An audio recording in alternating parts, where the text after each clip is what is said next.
60 Great Ghost Stories, read by H. Washington Sawyer. Tonight's story, Eumenides in the Fourth Floor Lavatory, by Orson Scott Card. Living in a fourth-floor walk-up was part of his revenge, as if to say to Alice, "Throw me out of the house, will you? Then I'll live in squalor at a Bronx tenement, where the toilet will be shared by 4 apartments. My shirts will go unironed. My tie will be perpetually awry. See what you've done to me?" But when he told Alice about the apartment, she only laughed bitterly and said, "Not any more, Howard. I won't play those games with you. You win every damn time." She pretended not to care about him anymore, but Howard knew better. He knew people, knew what they wanted, and Alice wanted him. It was his strongest card in their relationship, that she wanted him more than he wanted her. He thought about this often, at work in the offices of Humboldt and Breinhardt, designers, at lunch in the cheap lunchroom, part of his punishment, on the subway home to his tenement. Alice had kept the Lincoln Continental.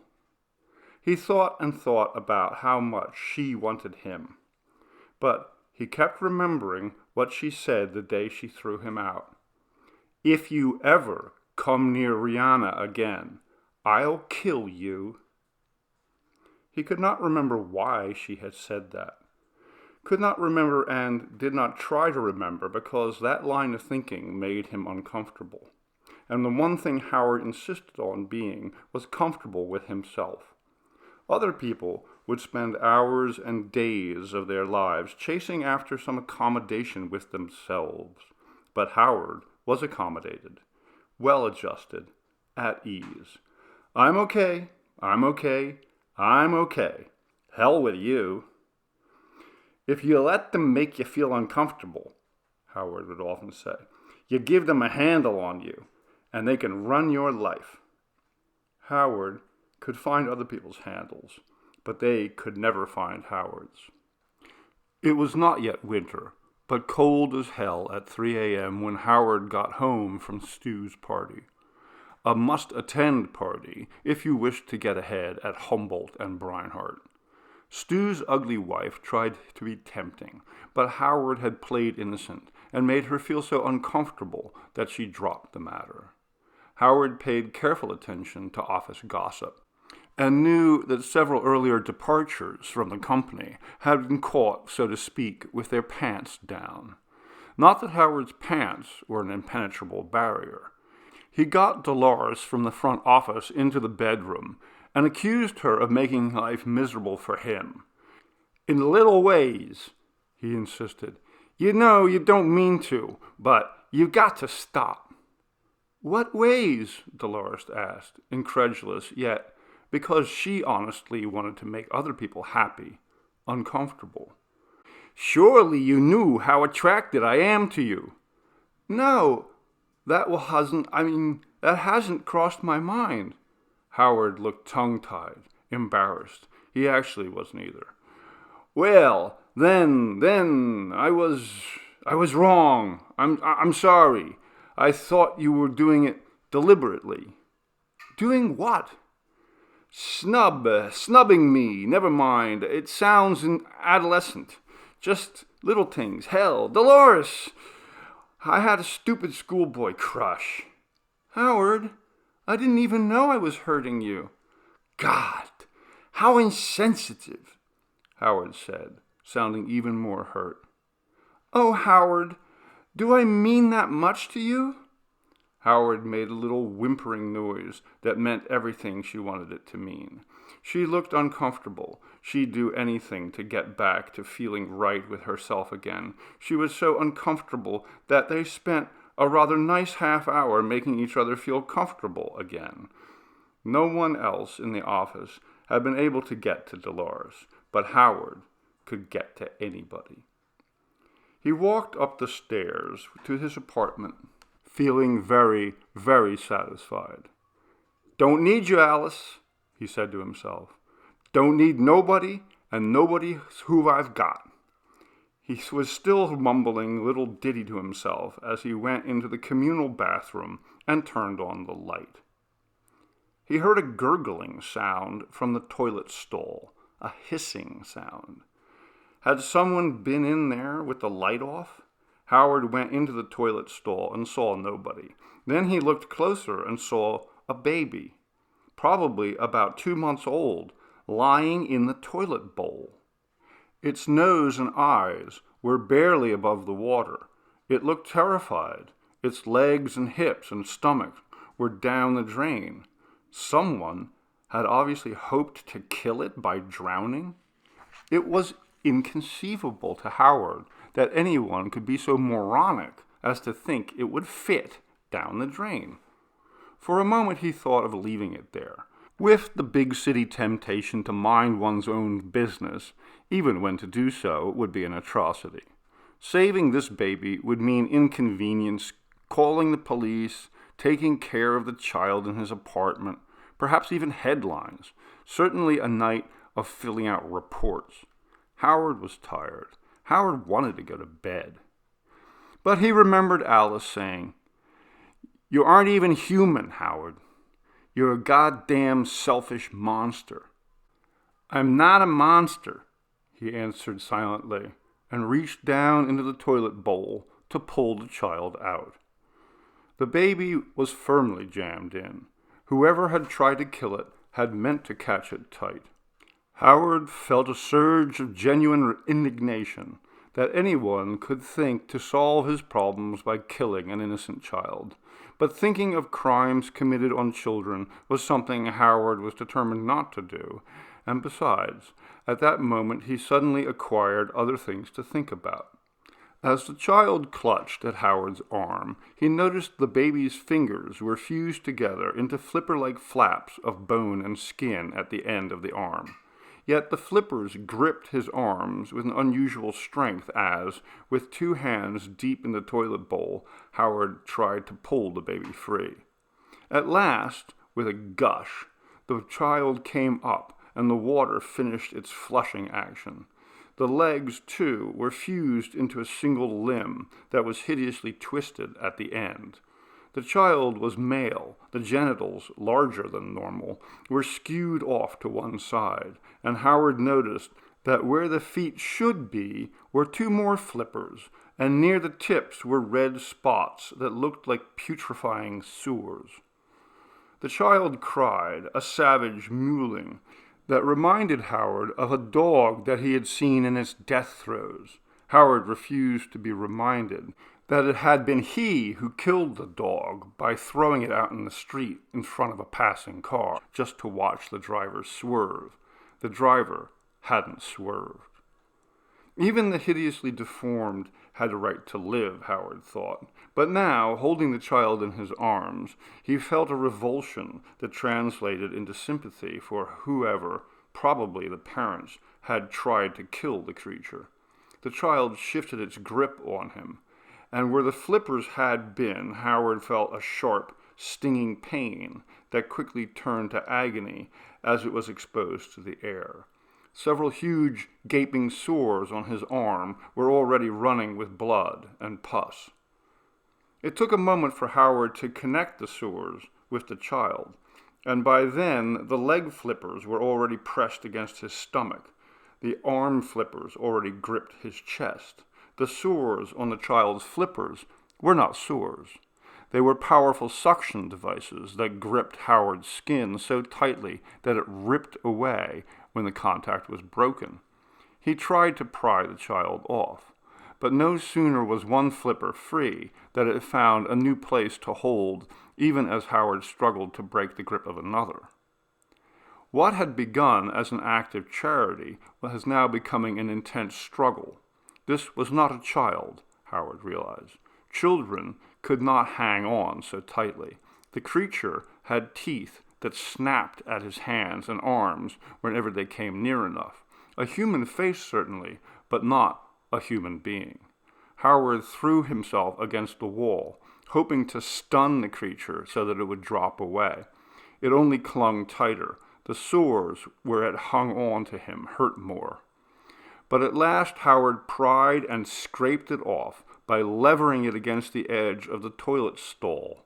It dropped to the ground, and Howard backed quickly away, on fire with the pain of a dozen or more stinging wounds. It had to be a nightmare.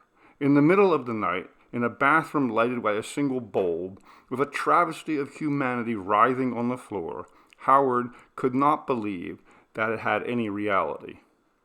Could it be a mutation that had somehow lived? Yet the thing had far more purpose, far more control of its body than any human infant. The baby slithered across the floor as Howard, in pain from the wounds on his body, watched in a panic of indecision. The baby reached the wall and cast its flipper onto it. The suction held, and the baby began to inch its way straight up the wall. As it climbed, it defecated, a thin drool of green tracing down the wall behind it. Howard looked at the slime following the infant up the wall, looked at the pus-colored sores on his arms. What if the animal, whatever it was, did not die soon of its terrible deformity? What if it lived? What if it were found, taken to the hospital, cared for? What if it became an adult?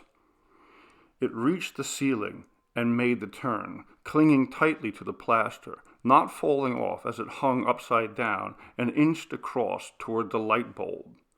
The thing was trying to get directly over Howard, and the defecation was still dripping. Loathing overcame fear, and Howard reached up, took hold of the baby from the back, and using his full weight, he was finally able to pry it off the ceiling. It writhed and twisted in his hands, trying to get the suction cups on him, but Howard resisted with all his strength, and was able to get the baby, this time head first, into the toilet bowl. He held it there until the bubbles stopped and it was blue. Then he went back to his apartment for a knife. Whatever the creature was, it had to disappear from the face of the earth. It had to die, and there had to be no sign left that could hint that Howard had killed it. He found the knife quickly, but paused for a few moments to put something on his wounds. They stung bitterly, but in a while they felt better. Howard took off his shirt, thought for a moment, and took off all his clothes. Then he put on his bathrobe and took a towel with him as he returned to the bathroom. He didn't want to get any blood on his clothes. But when he got to the bathroom, the child was not in the toilet. Howard was alarmed. Had someone found it drowning? Had they perhaps seen him leaving the bathroom, or worse, returning with his knife? He looked around the bathroom. There was nothing. He stepped back into the hall. No one. He stood for a moment in the doorway, wondering what could have happened. Then a weight dropped onto his head and shoulders from above. He felt the suction flippers tugging at his face, at his head. He almost screamed, but he didn't want to arouse anyone. Somehow the child had not drowned after all, had crawled out of the toilet, had waited over the door for Howard to return. Once again, the struggle resumed, and once again, Howard pried the flippers away with the help of the toilet stall, though this time he was hampered by the fact that the child was behind and above him. It was exhausting work. He had to set down the knife so that he could use both hands. And another dozen wounds stung bitterly by the time he had the child on the floor. As long as the child lay on its stomach, Howard could seize it from behind. He took it by the neck and with one hand picked up the knife with the other. He carried both to the toilet. He had to flush twice to handle the flow of blood and pus. Howard wondered if the child was infected with some disease. The white fluid was so thick and at least as great in volume as the blood. Then he flushed 7 more times to take the pieces of the creature down the drain. Even after death, the suction pads clung tightly to the porcelain. Howard pried them off with the knife. Eventually, the child was completely gone. Howard was panting with exertion, nauseated at the stench and horror of what he had done.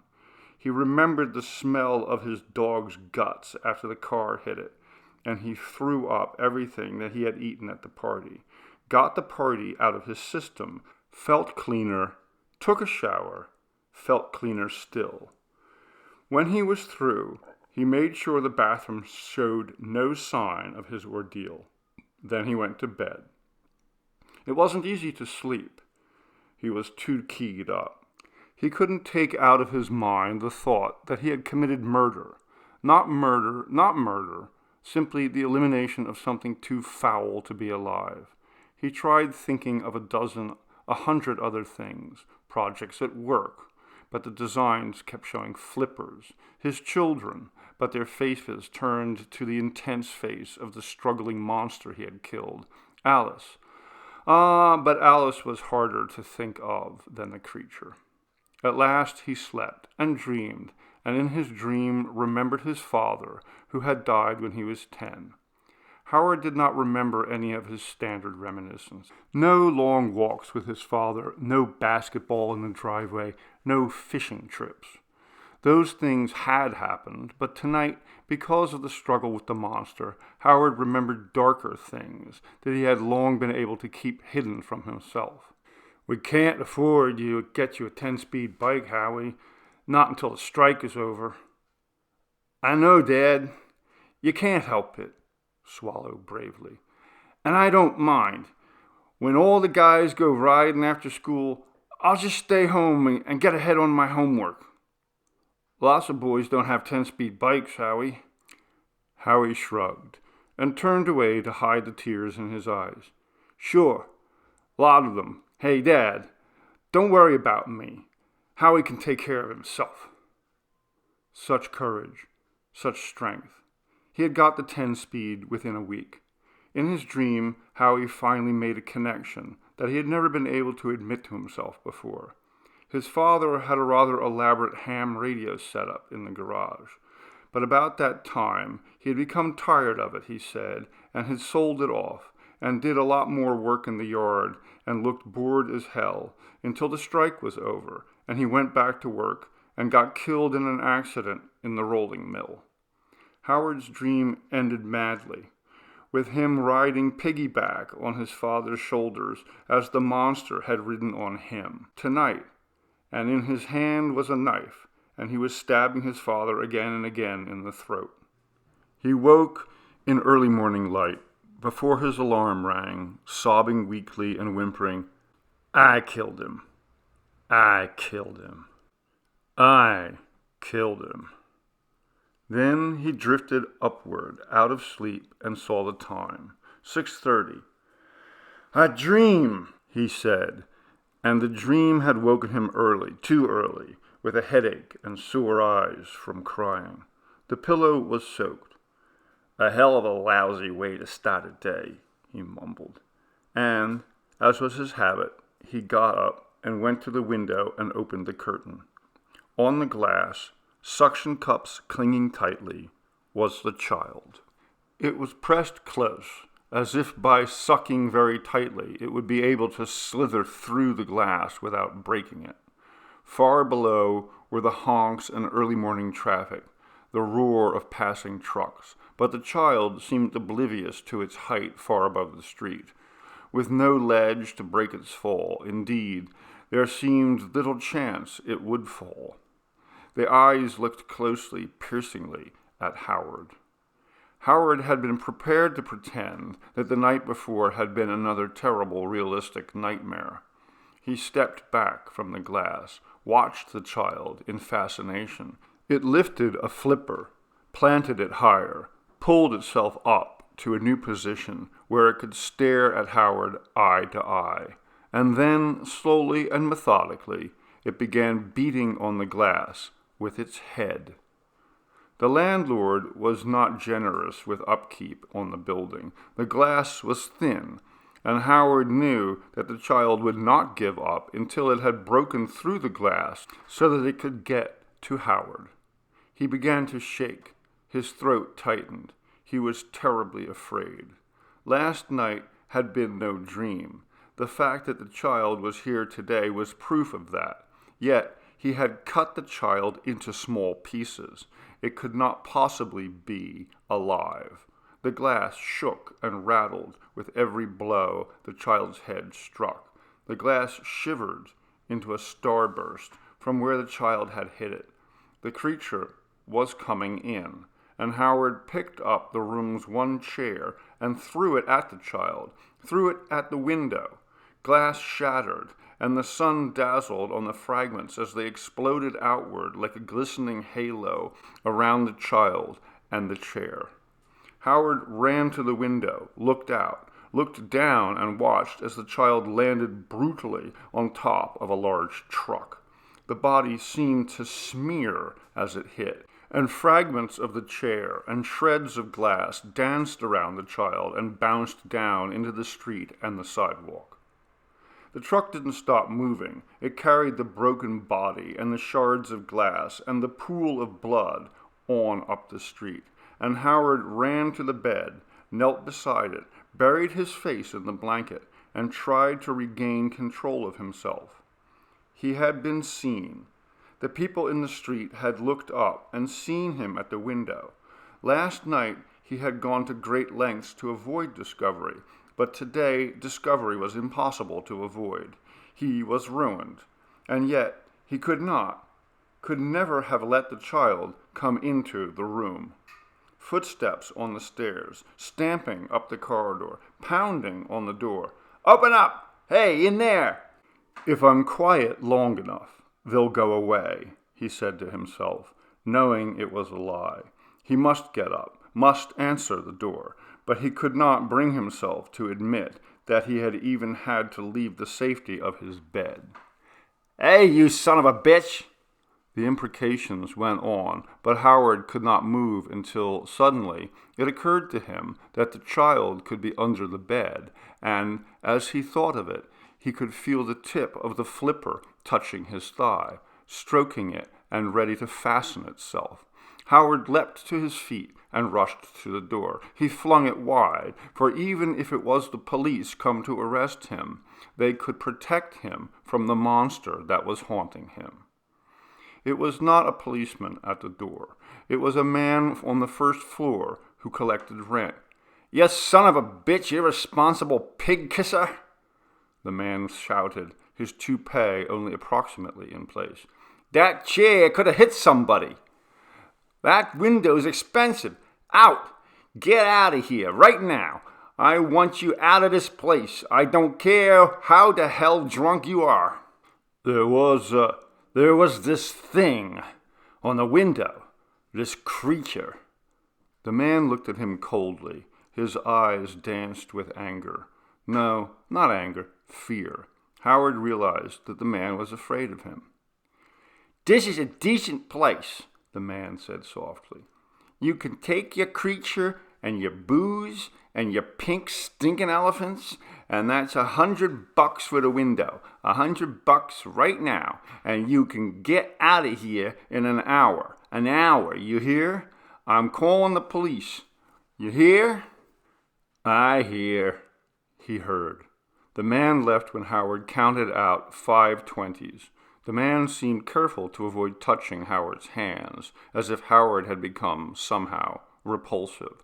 Well, he had. To himself, if to no one else. He closed the door as soon as the man was gone. He packed the few belongings he had brought to the apartment in 2 suitcases and went downstairs and called a cab and rode to work. The cabbie looked at him sourly and wouldn't talk. It was fine with Howard, if only the driver hadn't kept looking at him through the mirror, nervously, as if he was afraid of what Howard might do or try. "I don't try anything," Howard said to himself. "I'm a decent man." Howard tipped the cabbie well, and then gave him a 20 to take his bags to his house in Queens, where Alice could damn well keep them for a while. Howard was through with the tenement, that one or any other. Obviously, it had been a nightmare, last night and this morning. The monster was only visible to him, Howard decided. Only the chair and the glass had fallen through the 4th floor, or the manager would have noticed, except that the baby had landed on a truck, and might have been real, and might be discovered in New Jersey or Pennsylvania later today. Couldn't be real. He had killed it last night, and it was whole again this morning. A nightmare. I didn't really kill anybody, he insisted, except the dog. Except father, said a new ugly voice in the back of his mind. Work. Draw lines on paper. Answer phone calls, dictate letters. Keep your mind off your nightmares, off your family, off the mess your life is turning into. Hell of a good party last night. Yeah, it was, wasn't it? How are you today, Howard? Feel fine, Dolores, fine. Thanks to you. Got the roughs on the IBM thing? Nearly. Give me another 20 minutes. Howard, you don't look well.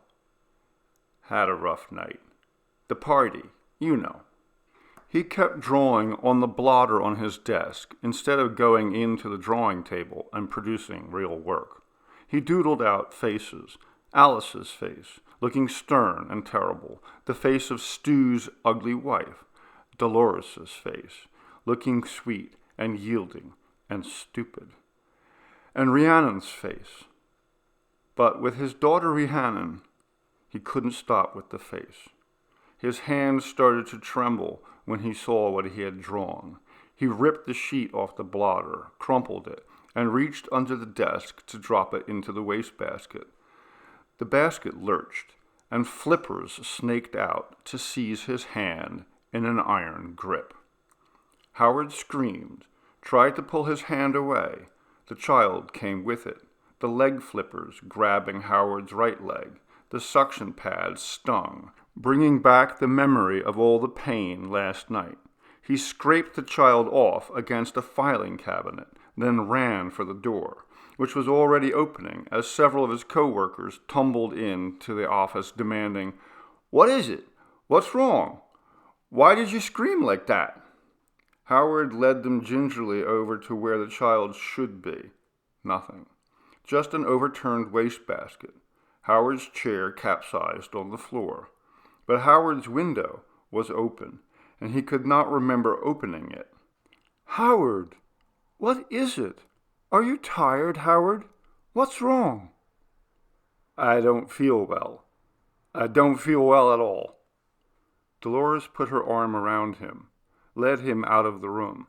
"Howard, I'm worried about you." "I'm worried too." "Can I take you home?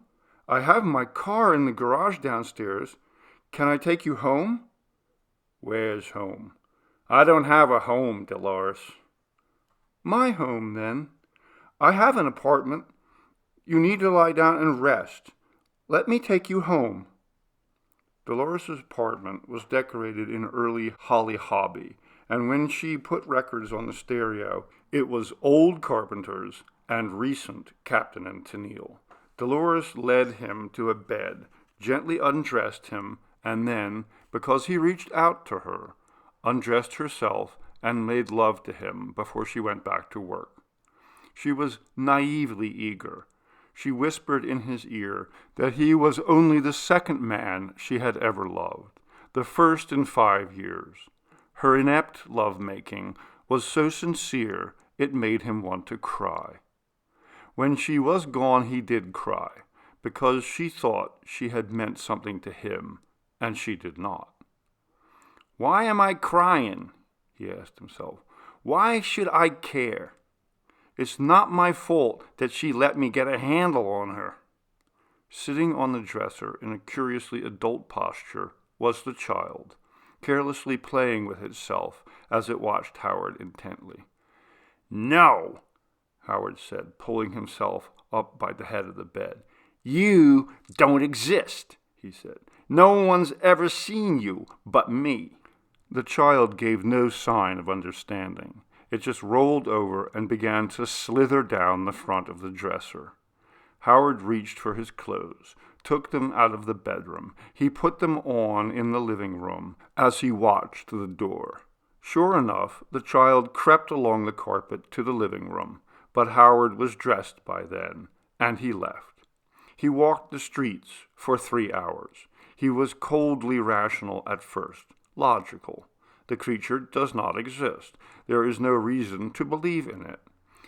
But bit by bit, his rationality was worn away by constant flickers of the creature at the edges of his vision, on a bench, peering over the back at him, in a shop window, staring from the cab of a milk truck.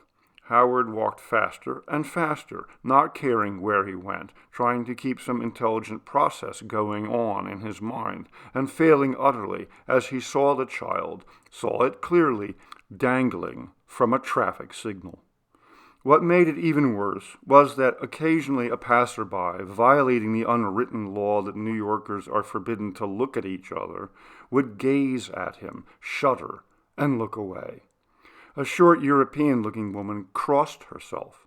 A group of teenagers looking for trouble weren't looking for him. They grew silent, let him pass in silence, and in silence watched him out of sight. They may not be able to see the child, Howard realized, but they see something.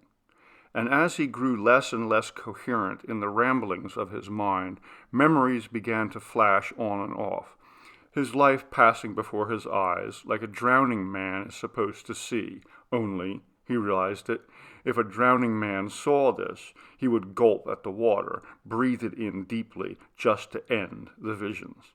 They were memories he had been unable to find for years, memories he would never have wanted to find. His poor confused mother, who was so eager to be a good parent, that she read everything, tried everything. Her precocious son Howard read it, too, and understood it better.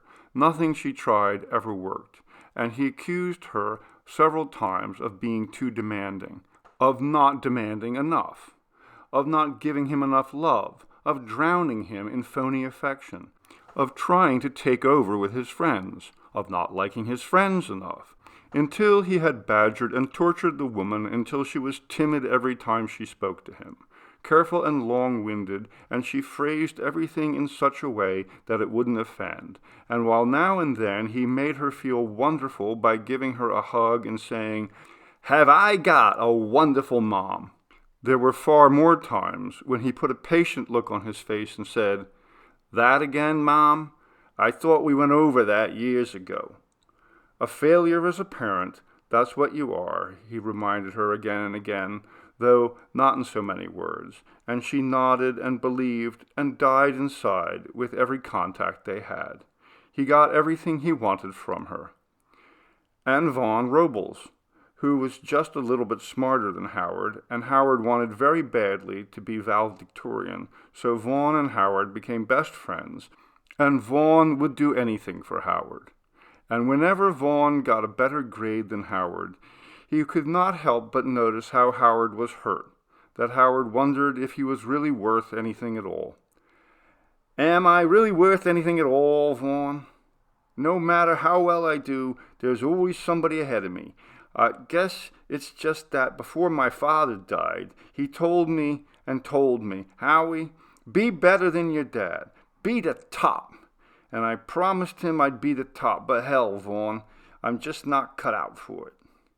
And once he even cried, and Vaughn was proud of himself that he sat there and listened to Howard give the valedictorian address at high school graduation. What were a few grades compared to true friendship?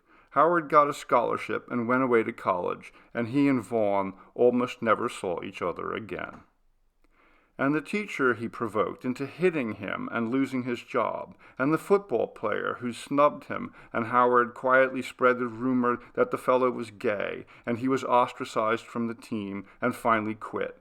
and the beautiful girls he stole away from their boyfriends just to prove that he could do it, and the friendships he destroyed just because he didn't like being excluded, and the marriages he wrecked, and the co-workers he undercut. And he walked along the street with tears streaming down his face, wondering where all those memories had come from and why. After such a long time in hiding, they had come out now. Yet he knew the answer. The answer was slipping behind doorways, climbing lamp poles as he passed, waving obscene flippers at him from the sidewalk almost under his feet.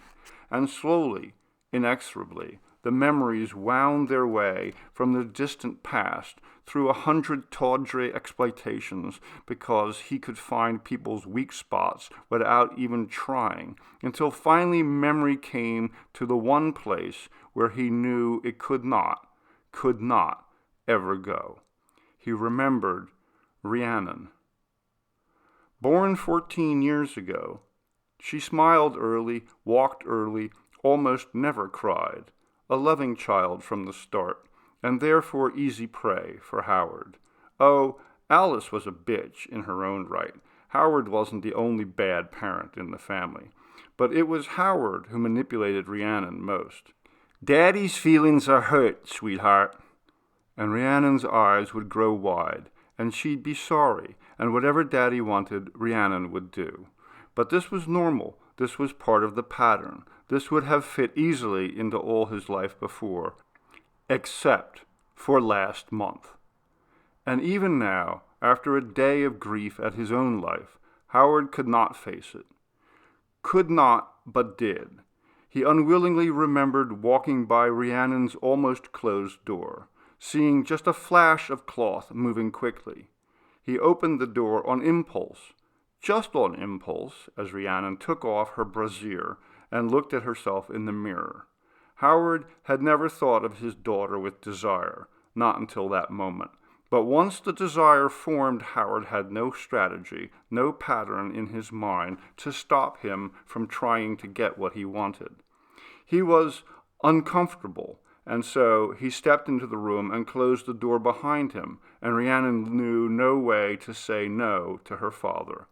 When Alice opened the door, Rhiannon was crying softly, and Alice looked, and after a moment Alice screamed, and Howard got up from the bed and tried to smooth it all over, but Rhiannon was still crying, and Alice was still screaming, kicking at his crotch, beating him, raking at his face, spitting at him, telling him that he was a monster, until at last he was able to flee the room and the house, and until now, the memory. He screamed now as he had not screamed then. He threw himself against a plate-glass window, weeping loudly as the blood gushed from a dozen glass cuts on his right arm, which had gone through the window. One large piece of glass stayed embedded in his forearm. He deliberately scraped his arm against the wall to drive the glass deeper. But the pain in his arm was no match for the pain in his mind, and he felt nothing.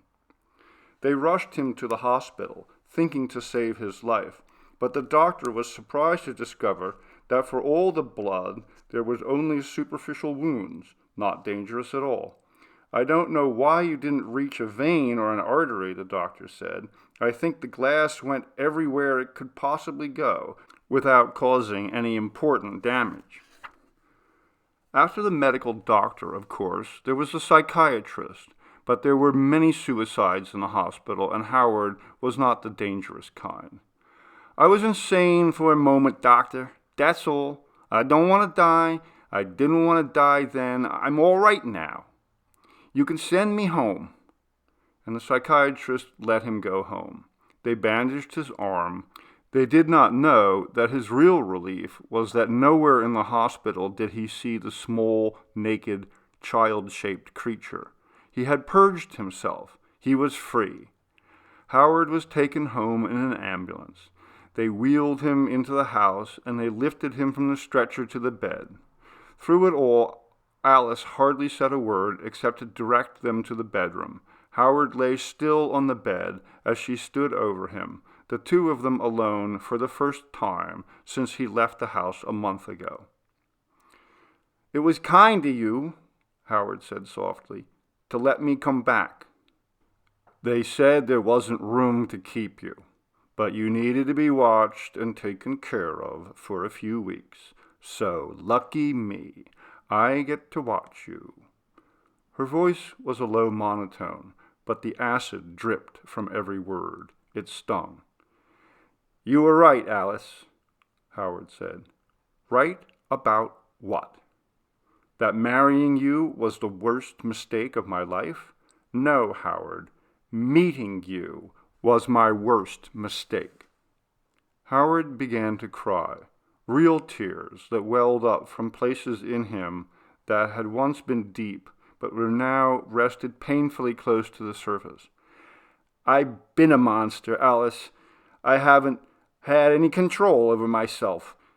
What I did to Rhiannon, Alice, I wanted to die. I wanted to die." Alice's face was twisted and bitter. "And I wanted you to, Howard.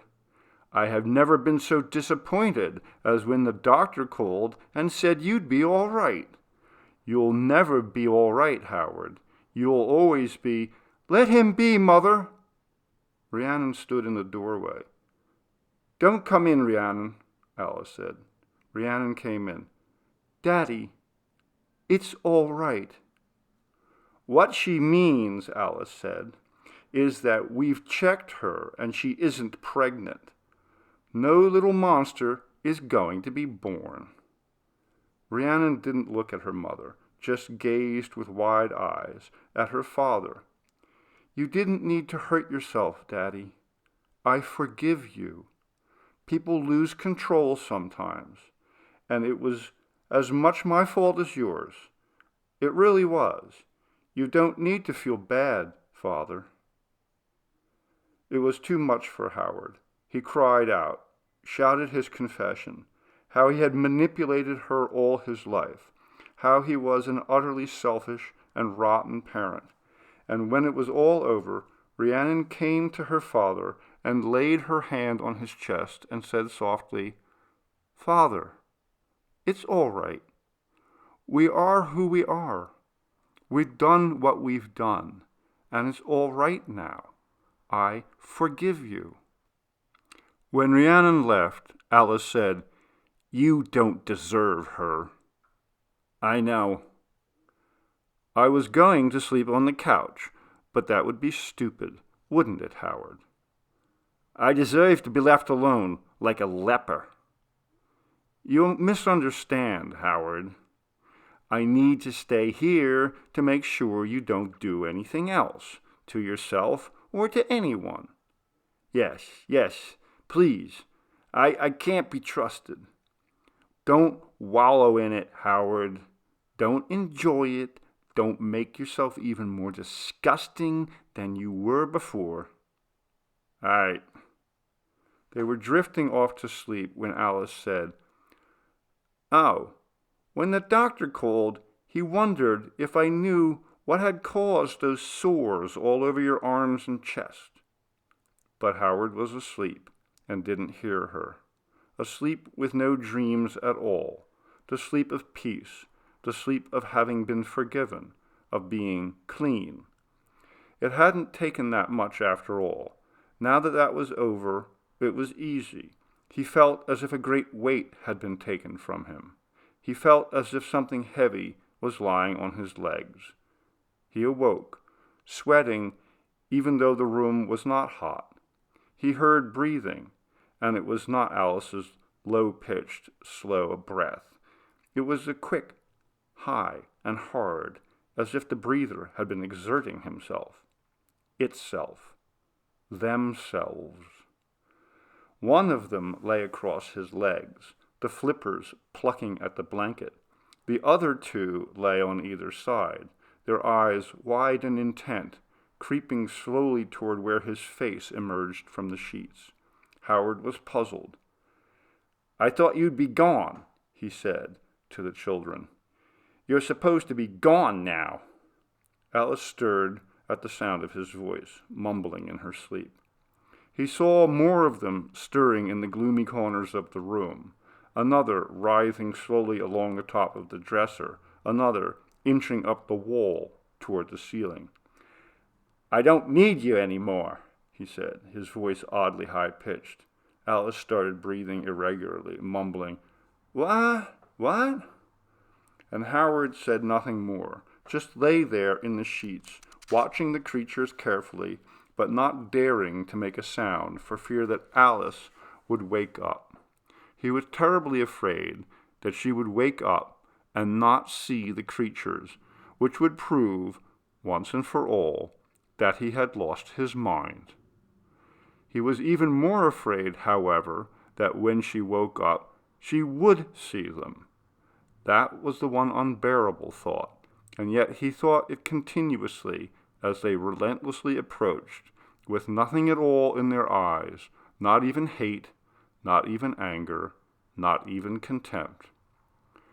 "We are with you," they seemed to be saying. "We will be with you from now on. We will be with you, Howard, forever." And Alice rolled over and opened her eyes.